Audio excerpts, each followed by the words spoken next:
성령 강림 주일이고요. 그리스도의 영이라는 제목의 말씀을 잠시 나누도록 하겠습니다. 그리스도인들이 하나님은 어떤 분이신가라는 것을 진술할 때 성부, 성자, 성령, 삼위일체 하나님이시다 이렇게 말을 합니다. 성부는 아버지시고 성자는 아들이시고, 그런데 성령에 대해서는 다소 잘못 알고 있는 경우들을 종종 보게 됩니다. 그러다 보니까 삼위일체는 말하는데 한 분 하나님으로 고백되지 않는 거죠. 성령께서 한 분 하나님으로 고백되지 않는 일들을 많이 보게 됩니다. 그러다 보니까 성령은 단지 사람에게 무슨 신비한 일을 나타내거나 또는 접신을 하거나 또는 병을 고쳐주는 정도의 어떤 에너지, 어떤 능력, 이 정도로 생각하고 있는 모습들을 많이 보게 됩니다. 그러나 우리가 알 것은 하나님은 삼위이시고 삼위는 결코 분리되지 않으신다는 것. 결코 분리되지 않는 완전하신 일체이신 한 분 하나님이시라는 것, 이것을 우리가 기억을 해야 합니다. 그렇기 때문에 이러한 고백이 우리의 신앙 고백이라면 성령은 결코 홀로 계시거나 홀로 일하시는 분이 아니시라는 것을 우리는 더욱더 확실히 알게 되는 것입니다. 오늘은 성령 강림 주일입니다. 주님께서 부활하신 후 50일째 되는 날 예루살렘에 임재 강림하셨고, 그 날을 오순절이라고 우리가 말을 하시지요. 성령이 각 사람에게 임재하면서 사실상 신약 교회가 시작되었고요. 당시 성령을 받은 하나님의 백성, 그들은 지금 우리에게, 그들에게 임한 이 성령이 어떤 분이신지, 누구신지를 정확히 알고 있었습니다. 그 전까지는 몰랐지만 예수님께서 돌아가시고 부활 승천하시기 전에 그들에게 말씀해 주신 내용을 따라 그들이 지금 우리에게 임하신 이 성령이 누구신가라는 것을 정확히 알고 있었다는 것입니다. 오늘 우리도 성령님이 어떤 분이신가를 좀 더 확실하게 알기를 소망합니다. 본문에 보면 9절에 그리스도의 영이 없으면 그리스도의 사람이 아니다 이렇게 말하고 있습니다. 본래는 그리스도의 것이라는 단어예요. 근데 것이기 때문에 소유된 그리스도의 사람으로 이렇게 번역을 한 것이죠. 틀린 말은 아닙니다. 아주 잘 번역된 그런 말이 되겠습니다. 그리스도의 것이라는 말은 뭔가 이 소유된 의미를 가지고 있지만 그리스도께서 값주고 사서 우리를 그리스도의 것으로 삼은, 곧 우리의 주가 되시는 그런 신분의 변화를 의미하는 것이기 때문에 사람이 누구의 소유다라는 것은 조금 기분 나쁜 일일 수 있지만 그리스도의 것이라는 말은 매우 복되고 우리에게 기쁨을 주는 그런 말이다라고 우리가 생각을 해볼 수 있습니다. 그래서 그리스도의 것이라는 말은 에베소서 3장 6절에 보면 그리스도와 함께 상속자 되고 그리스도와 함께 지체가 되고 그리스도와 함께 약속에 참여하는 자가 됨, 이것이 이제 그리스도의 것이라는 의미가 되겠습니다. 그런데 어떻게 그리스도의 것, 그리스도의 사람이 되는가? 오늘 본문에 보면 그리스도의 영이 있어야 한다 이렇게 9절에서 말하고 있습니다. 그런데 그리스도의 영이라고 하면서 그 위쪽 부분에 보면 또 하나님의 영, 또 이렇게 말하고 있어요. 하나님의 영, 또 그리스도의 영. 두 이름을 말하는데 도대체 이걸 우리가 어떻게 풀이를 해야 되는가? 어떻게 해석을 해야 되는가? 바로 신약 시대에 하나님의 영이신 성령이 임하시는 방식이 그리스도의 영입니다. 왜냐하면 그리스도께서 약속하신 그 영이시고 그리스도께서 말씀하신 것을 기억나게 하시고 그리스도께서 말씀하시고 행하신 사역들을 알게 하시고 깨닫게 하시는 영이시기 때문에 성령이 임하시는 방식이 신약시대의 그리스도의 영이라는 것입니다. 그래서 성령이 내 안에 임하시는 게 바로 그리스도가 임마누엘 하시는, 우리와 함께 계시다 하나님께서 임마누엘 하시는 방식인 것이죠. 그렇기 때문에 성령은 그리스도의 영이신 것이다. 따라서 신약시대의 그리스도의 영이 아닌 다른 것으로의 구원은 없습니다. 다른 영은 없어요. 성령만 있어요. 그리스도의 영만 있는 거예요. 신약시대에 살아가는데 나는 그리스도의 영은 받지 않고 다른 영을 받았다? 그런 거는 없습니다. 다른 영을 이야기한다면 만일 교회 다니고 있는 어떤 사람이 그리스도의 영이 아닌 다른 영을 이야기한다면 그 사람의 구원은 의심받아 마땅할 것입니다. 신약시대의 하나님의 영은 성령 곧 그리스도의 영 한 분이라는 것을 우리가 기억을 해야 되겠습니다. 그러면 그리스도의 영은 무엇을 하시는 것일까? 좀 전에 제가 조금 말씀을 드렸지만 바로 그리스도께서 다 이루신 대속의 의, 그것을 우리에게 알게 하시는 분, 그분이 이제 그리스도의 영이십니다. 바로 예수 그리스도께서 모태로 성육신하신 것은 왜 그렇게 성육신하셨어요?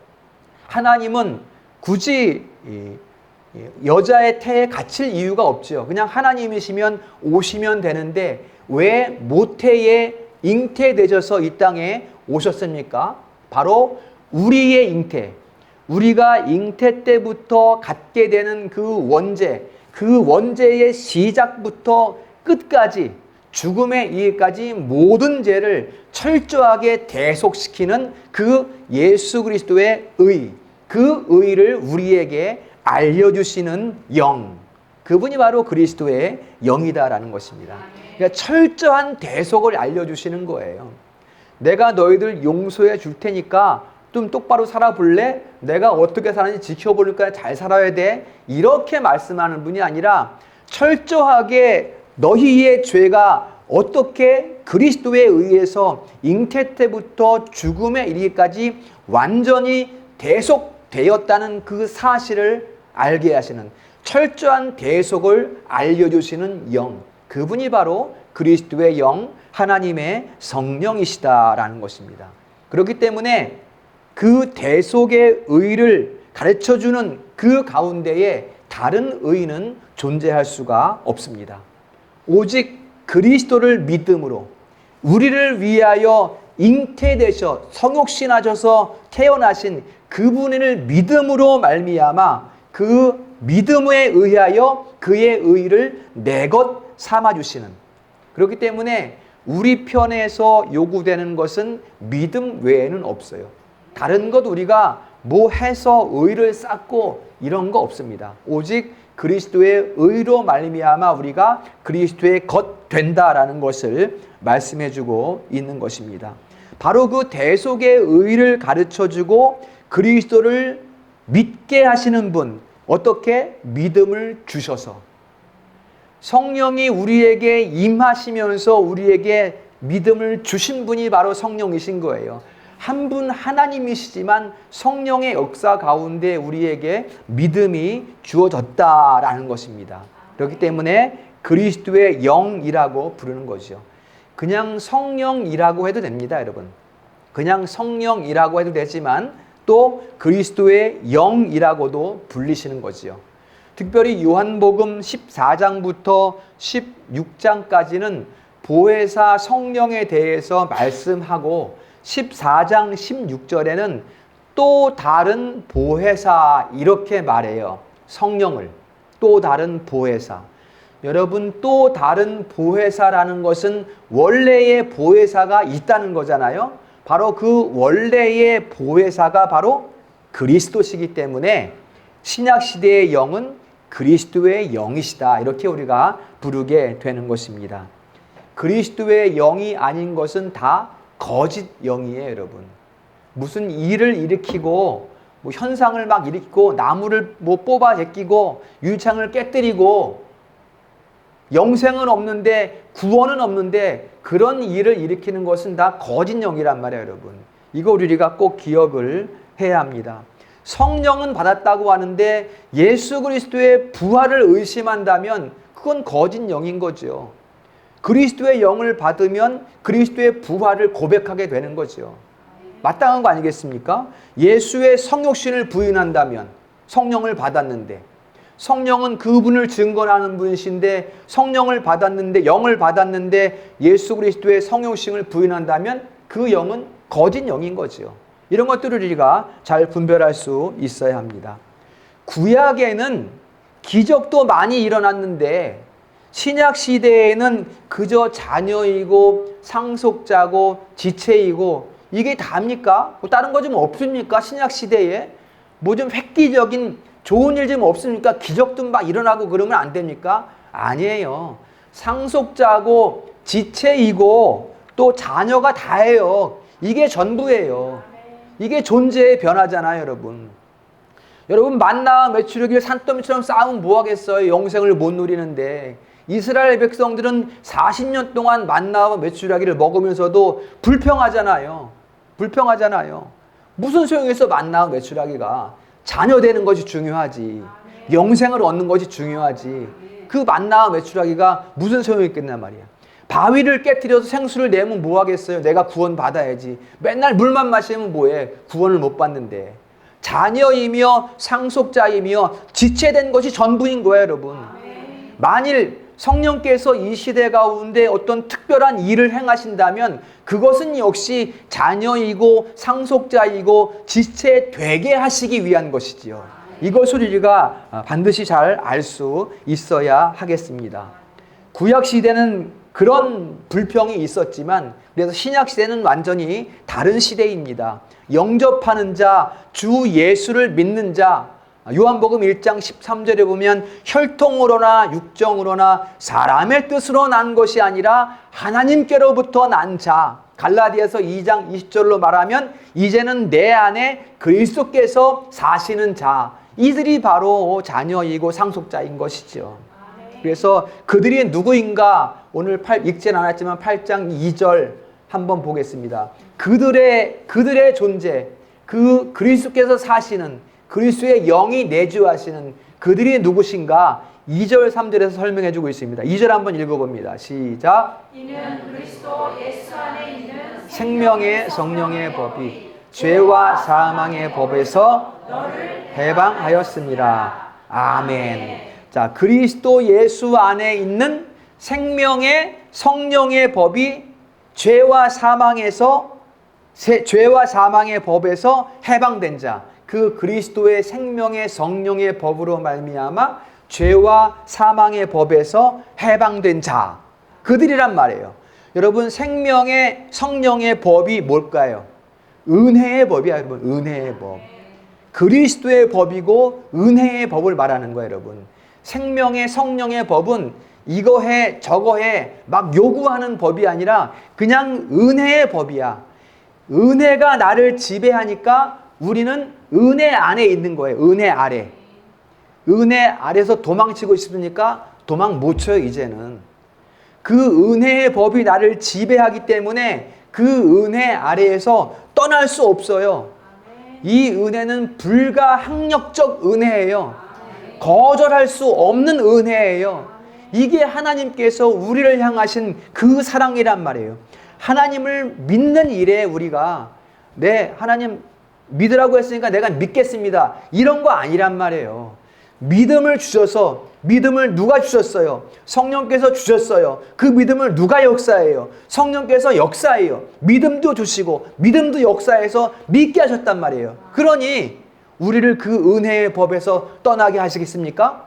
꽉 붙드시는 거지요. 떠날 수 없게 만드시는 거예요. 우리는 오직 은혜의 법 아래 살아가고 있는 것입니다. 불가항력적 은혜, 이 은혜로 이제는 우리가 세상의 법 아래 있지 아니하고 은혜 아래에 살아가게 된다. 로마서 6장 15절에서 말씀하고 있습니다. 이 은혜의 법 아래 우리가 살아가기 때문에 이 맑은 하늘도 우리가 누릴 수 있고, 이런 꽃도 우리가 누릴 수 있고, 하늘에 떠가는 구름도 누릴 수 있고, 산들 바람도 누릴 수 있고, 저 금오산도 누릴 수 있고, 누릴 수 있게 된 거예요, 여러분. 여러분 한번 생각해 보세요. 우리가 이거 누리지 못할 때가 있었어요. 똑같이 하늘이고, 똑같이 나무고, 똑같이 꽃인데 우리가 이거 누리지 못할 때가 있었습니다, 여러분. 한번 생각해 보세요. 그땐 참 우리가 힘들었지 않습니까? 너무 힘든 시절이 있었습니다. 쳇바퀴 도는 그 인생의 노고 가운데에 땅만 쳐다보며 살아갈 수밖에 없었던 그 시절이 있었어요. 그때도 똑같은 하늘이었지만, 똑같은 나무였지만 누리지 못했던 그 시절이 있었습니다. 그러면 지금 그때하고 지금하고 뭐가 달라진 거예요? 내가 은혜의 법, 생명의 성령의 법 아래 사는가, 아니면 세상의 법 아래 사는가, 그 차이가 있는 거죠. 생명의 성령의 법 아래 있으면 우리가 하나님께서 베풀어 놓으신 모든 것을 누릴 수 있다는 것을 말씀해 주시는 것입니다. 그러면 우리가 은혜의 법 아래 머물 수 있게, 어떻게 해서 은혜의 법 아래 머물 수 있게 되었는가 3절에서 말씀하고 있습니다. 왜 우리가 이 은혜의 법을 누릴 수 있는가? 하나님께서 아들을 죄 있는 육신의 모양으로 보내서 우리 육신의 죄를 정하게 하셨으므로, 하나님께서, 성부께서 성자를 보내셔서 죄 없는 분을 죄 있는 자의 모습으로 보내서 우리의 죄를 어떻게 했다? 정하게 하셨다. 그래서 우리가 이 은혜의 법 아래 거할 수 있게 되었다는 것을 말씀해 주고 있는 것입니다. 여러분, 우리가 이 은혜의 법 누릴 수 있어야 돼요. 왜냐하면 우리는 그리스도의 것이 되었기 때문에 이 은혜의 법을 마음껏 누리는 우리 성도들 될 수 있기를 주님의 이름으로 축원합니다. 그러므로 여러분, 더 이상 우리는 육신의 법과 죄의 사망의 법에 얽매이지 않습니다. 내가 세상이 좋아, 나는 은혜에서 잠깐 떠나볼래, 도망치려고 해도 도망칠 수가 없어요. 꽉 붙들렸어요. 우리는 누구에게? 성령에게, 그리스도의 영에 의해서 저는 꽉 붙들렸기 때문에 도망칠 수가 없어요. 여러분, 세상을 쳐다보세요. 세상에 나가보세요. 여러분, 슬퍼서 못 살아. 우리가 살 수가 없어요. 힘들어. 세상에 나가 있으면 우리가. 그래서 우리는 즉시 그리스도 안으로 들어와서 내 안에 계신 그리스도의 소욕을 쫓아 살아가면 거기에서 기쁨을 누리게 되는 것입니다. 이게 자유야, 이게 자유. 도망치는, 성령의 법에서 도망치는 게 자유가 아니라 세상에서 그리스도께로 도망쳐 오는 게 자유입니다. 우리는 이 자유를 누리고 있다는 것을 믿으시기를 축원합니다. 이 성령의 법은 어둠을 소멸하는 빛이기 때문에 우리 존재를 완전히 새롭게 합니다. 우리 가운데 어둠의 흔적을 싹 없애버리는 그 빛이에요. 이 생명의 성령의 법은. 그래서 우리의 생각도, 우리의 의지도, 우리의 지식도 이제는 성령의 법 아래에서 새롭게 되는 것을 믿으시기를 축원합니다. 지식액까지 새롭게 된다고 말씀했어요. 지식액까지. 우리가 가지고 있는, 알고 있는 지식들이 새로워진단 말이야. 성령의 법 아래 거하면. 그래서 우리 육신은, 우리 육체의 소욕은 연약하여 여전히 세상의 것을 바라보고 있으나 우리 속사람은 무엇을 즐거워합니까? 성령의 법을 즐거워하게 되는 것입니다.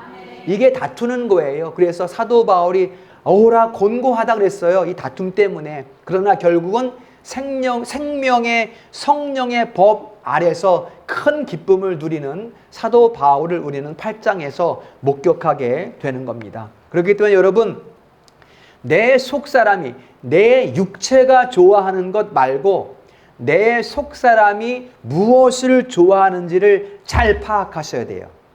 내 속사람이 무엇을 즐거워하는가. 보통 우리가 무엇을 먹고 어디가 놀고 어디에서 물장구 치고 이런 것은 우리가 금방 파악할 수 있는데 내 속사람이 무엇을 원하는지는 잘 생각하지 않아요. 왜냐하면 보이지 않으니까. 근데 세상에 있는 것은 보이니까 금방금방 파악되는데 우리 속사람이 원하는 것은 무엇인가가 잘 파악되지 않는단 말이죠. 그러나 우리는 이것을 잘 파악할 수 있어야 합니다. 그래서 간혹은 여러분, 우리 속사람이 즐거워하는 일을 우리가 쫓아가다 보면 육체가 때로는 힘겨울 때가 있어. 왜냐하면 육체는 육체의 일을 좋아하기 때문에 이쪽으로 가려고 하는데 내 속사람이 즐거워하는 것은 성경을 읽는 거야. 나는 피곤해 잠자고 싶은데 내 속사람은 성경을 읽고 싶어. 그러면 뭘 해야 돼요? 우리는 내 속사람이 즐거워하는 일을 해야 되는 거예요. 때로는 육체의 제한적인 일이 되더라도 우리 속사람이 즐거워하는 일을 따라가야 한다. 거기에서 이제 성령께서 부으시는 큰 은혜와 기쁨을 누릴 수 있게 되는 것입니다. 여러분, 우리 삶의 모든 일에 이 은혜가 없으면, 성령께서 함께 하시는 은혜가 없으면 다 육체의 질서에 빠져들게 됩니다. 그래서 우리는 내 안에서 속삭이는 성령의 법, 그 성령의 그 세미한 음성에 우리가 귀를 기울일 수 있어야 하는 것입니다. 여러분, 9개가 깨끗해도 1개가 검은색이면 하나님은 중심을 보시기 때문에 그 전체는 검은색이에요. 깨끗해질 수가 없는 거예요. 우리 눈은 새카만 곳에서 하얀색을 자꾸 부어서 어느 정도 회색빛을 띠고 있으면 깨끗하다 이렇게 생각하지만 하나님은 그 중심을 보시기 때문에 1개만 어두워도 그 10개 전부가 하나님 앞에서는 어두운 게 되는 거예요.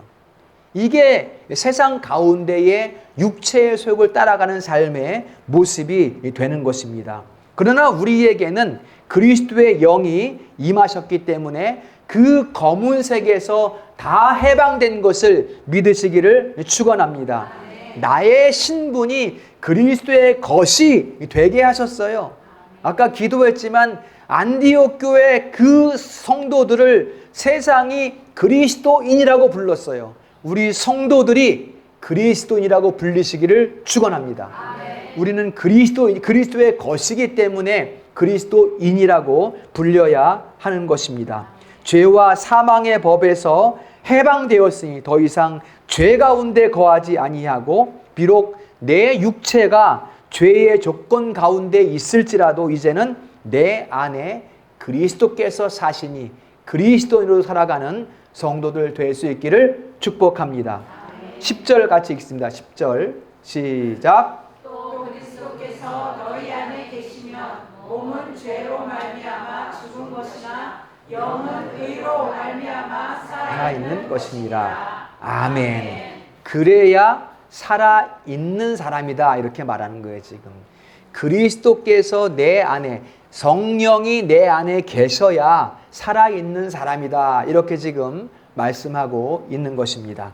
말씀을 마치도록 하겠습니다. 요한복음 15장에서 우리가 성령과 하나됨의 비유를 포도나무와 포도나무 가지의 비유로 말씀해주고 있습니다. 너희가 내 안에 내가 너희 안에 거하면 무엇이든지 구하라 그리하면 이루리라. 내가 너희 안에 너희가 내 안에 이렇게 성령이 우리 안에 오신 이러한 연합을 요한복음 15장에서 비유로 말씀하고 있습니다. 이 말씀을 마가다락방에서 예수님께서 제자들에게 했어요. 그때 예수님의 말씀을 듣는 제자들은 이게 무슨 말인지 그 의미를 깨닫지 못했어요. 언제 이 말씀의 의미를 알았어요, 제자들이? 바로 오순절 성령 강림 후에 그 의미를 정확히 알게 되었습니다. 바로 예수님께서 말씀하신 그 보혜사 성령의 임재, 지금 그 일이 자신들 가운데 일어났다는 것을 정확히 알 수 있었습니다. 예수님께서 그때 하신 말씀이 바로 이것을 말하는 것이구나. 성령께서 우리 안에 오시는 것을 말씀하신 것이구나. 그때 바로 제자들이 깨닫게 되었습니다. 그때 성령이 우리 안에 오신 것을 깨닫고 제자들이 어떻게 되었습니까? 숨어서 기도하던 제자들이 2층 난간을 붙들고 선포합니다. 예수께서 그리스도인 것을 선포하고 구약의 말씀들을 쭉 가지고 그 복음을 선포합니다. 그리고 제자들은 전부 어디로 갑니까? 순교의 자리로 나아가는 담대함을 얻게 되었습니다. 이게 성령의 능력이에요, 여러분. 우리가 할 수 없을 것 같으나 성령께서 우리를 이끄시면 우리는 어떤 자리, 어디에도 담대히 나아갈 수 있다는 것을 성경은 우리에게 말씀해주고 있습니다. 이 시대는 성령에 관해서 많은 말을 하는데 자꾸만 현상이나 체험 같은 이런 것만 이야기하니까 성도들의 신앙이 바르게 자라가지 못하고 있습니다. 성령의 임재는 그리스도가 다 이루신 의를 내 것 되게 하시는 방식이다. 이것을 꼭 기억하셔야 됩니다. 이게 복음이야, 여러분. 이게 복음이야. 그리스도께서 다 이루신 것이 내 것 되는 게 복음이에요.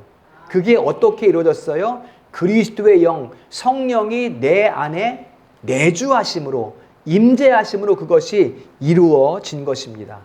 그게 복음이고, 구약은 다 예표입니다. 구약은. 그 예표의 성취가 그리스도 예수십니다. 그러므로 신약시대는 성취이신 예수로 만족합니다. 다른 것은 없어도 돼요. 예수께서 구약의 성취, 그 말씀의 완전한 성취이시기 때문에 신약시대는 예수로 만족합니다. 이제는 내가 사는 것이 아니요 내 안에 그리스도께서 사신다. 이것이 우리 성도들 날마다 고백이 될 수 있기를 축원합니다.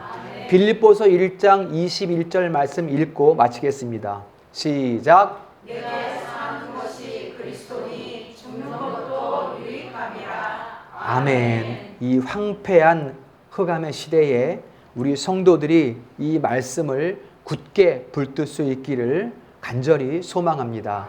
기도하겠습니다.